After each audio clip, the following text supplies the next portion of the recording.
Hi friends, welcome to Sri Tamil Illam. இன்றைக்கி நான் உங்களுக்கு சாக்லேட் கேக் கொண்டு எப்படி செய்கிறேன்னு காட்டி தர போகிறேன். இதை நீங்கள் நார்மல் மார்ஜரினில் செய்யலாம். ஆனால் நான் இன்றைக்கி லோ ஃபேட் மார்ஜரினில் சாக்லேட் கேக் செய்யக்க என்ன மாதிரி செய்கிறதுன்னு காட்டி தர போகிறேன். டேஸ்ட்லேயும் வித்தியாசம் இல்லை. நார்மல் மார்கரீனில் செய்த மாதிரி நல்ல டேஸ்ட்டாகவும் சாஃப்டாகவும் இருக்குது. உங்களுக்கு விரும்பினா பட்டர் அல்லாட்டி நார்மல் மார்ஜரினில் இதே மாதிரி சாக்லேட் கேக் செய்து கொள்ளலாம். நீங்கள் பட்டர் எடுத்தீங்கன்னா பட்டரில் இதில் பார்த்தீங்கன்னா 82% ஃபேட் இருக்குதா. இது நார்மல் மார்ஜரின், இது லெட்டன்றது லோ ஃபேட் மார்ஜரின். இதில் ஃபேட் பர்சன்டேஜ் 39% இருக்குது.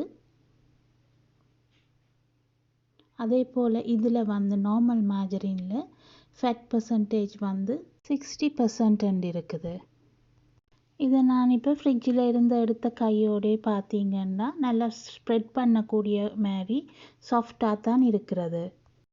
இதுக்கு நாங்கள் கட்டி சீனியை போட்டு கேக் பீட் பண்ணுனா சீனி கரைய முதல் மார்ஜரின் நல்லா கரைஞ்சி போயிடும். அதுபடியாக நாங்கள் சீனி பவுடர்டாக எடுக்கணும், அல்லாட்டி கட்டி சீனியை கிரைண்டரில் போட்டு அரைச்சி எடுங்க. இன்றைக்கி நான் எல்லா ஸ்டெப்ஸும் உங்களுக்கு சொல்லித்தர மாட்டேன். நீங்கள் இந்த சேனலுக்கு புதுசுண்டா மேலே இருக்கிற லிங்கை கிளிக் பண்ணி எந்த பட்டர் கேக் ரெசிப்பியை பாருங்கள். அதில் எல்லாம் டீட்டெயிலாக சொல்லியிருக்கிறேன். சாக்லேட் கேக்குக்கு 250 gram low fat margarine, powdered sugar 250 gram, அல்லாட்டி சீனியை கிரைண்ட் பண்ணி எடுங்க.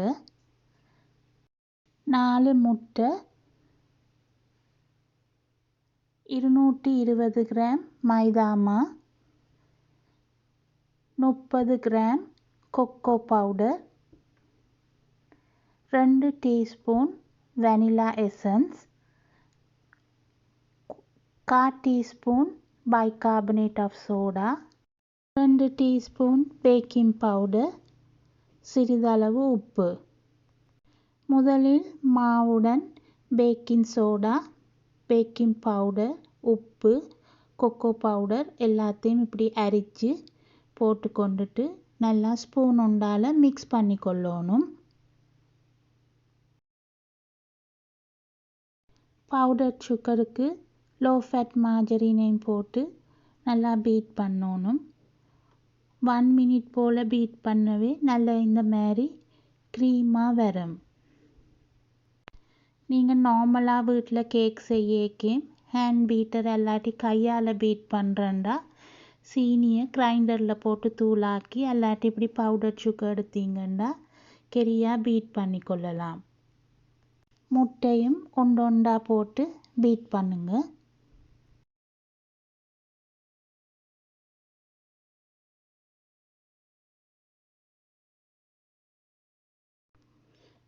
முட்டை 4 போட்டு பீட் பண்ண பிறகு இந்த மாதிரி கொஞ்சம் தண்ணித்தன்மையாகத்தான் இருக்கும்.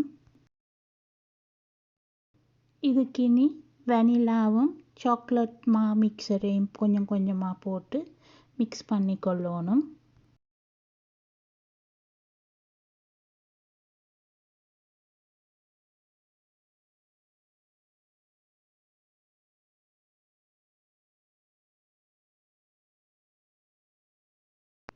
இப்போ இதுக்கு நாங்கள் மில்க் ஆட் பண்ணோம்டா வாட்டரியாக போயிடும். அதுபடியாக நான் என்ன செய்கிறது, இதுக்கு விப்பிங் க்ரீம் தான் ஆட் பண்ண போகிறேன். அது மில்க்குக்கு முடா திக்காக இருக்கிறபடியாக. என்னட்ட மில்க் பவுடர் இல்லை, உங்கள்கிட்ட மில்க் பவுடர் இருந்தால் நல்லா திக்காக கரைச்சி மிக்ஸ் பண்ணி கொள்ளலாம். நீங்கள் நார்மல் மார்ஜரின் அல்லாட்டி பட்டரில் செய்தீங்கன்னா உங்களுக்கு மில்க் ஆட் பண்ணி கொள்ளலாம். முதல்ல நான் 2 டீஸ்பூன் போட்டுட்டு அது கொஞ்சம் இன்னும் வாட்டரியாக இல்லாட்டி இன்னும் கொஞ்சம் கூட ஆட் பண்ணலாமண்டு இன்னொன்று ஆட் பண்ணுனேன். நீங்களும் உங்களோட கேக் மிக்சருக்கு ஏற்ற மாதிரி ஆட் பண்ணி கொள்ளுங்க.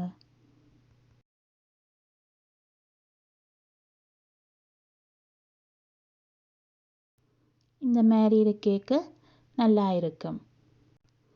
இதை நான் 175 சென்டிகிரேட்டுக்கு ஹீட் ஆகின அவன் ஒன்றில் 25 to 30 மினிட்ஸுக்கு பேக் பண்ணணும். இப்போ நான் இதை 27 மினிட்ஸுக்கு பிறகு எடுத்திருக்கிறேன். நல்லா பேக் ஆகி இருக்குது. நார்மல் மார்கரீனில் செய்தாலும் பேக்கிங் டைம் ஒரே மாதிரி தான்.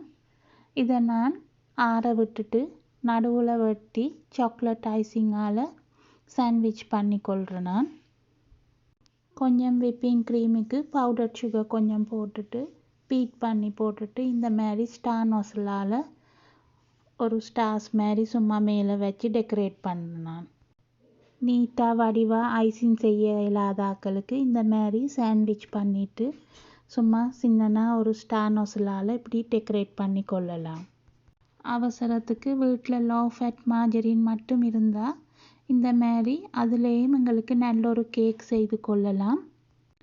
ஆனால் மார்ஜரினுக்கு யோகர்ட், ஆலிவ் ஆயில் அப்படி மிக்ஸ் பண்ணின மார்ஜரின்களும் இருக்குது. அதுகள் யூஸ் பண்ண வேண்டாம்.